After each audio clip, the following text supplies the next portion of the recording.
प्रफुल्ल लोढांविरोधात पुण्याच्या बावधन पोलीस ठाण्यात बलात्काराचा गुन्हा दाखल। याआधी लोढांवर मुंबईच्या साकीनाका पोलीस ठाण्यातही पॉक्सो अंतर्गत गुन्हा। लोकशाही मराठीने उठवला होता आवाज।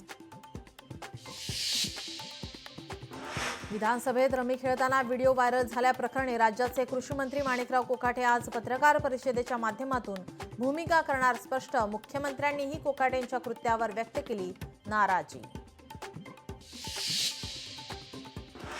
सामाजिक कार्यकर्ते अंजली दमानिया यांची आज दुपारी 12 वाजता पत्रकार परिषद। दमानियांच्या टार्गेटवर काही मंत्री आणि आमदार। वैष्णवी हगवणे प्रकरणात आयपीएस जालिंदर सुपेकर यांना क्लीन चिट। हगवणे प्रकरणात आरोपीला मदत केल्याचा सुपेकरांवर होता आरोप।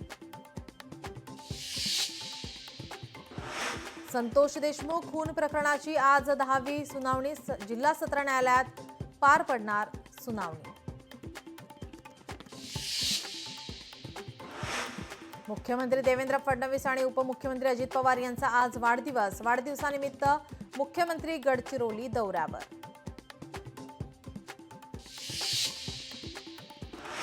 मनोज जरांगेंनी घेतली छावा संघटनेच्या विजयकुमार घाडगेंची भेट। लातूर मारहाण घटनेनंतर रुग्णालयात जात केली विचारपूस।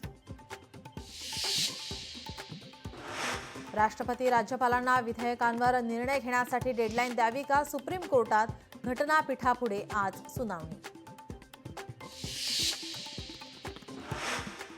उपराष्ट्रपती जगदीप धनखड यांचा राजीनामा। प्रकृतीच्या कारणास्तव धनखड यांनी राजीनामा दिल्याची माहिती।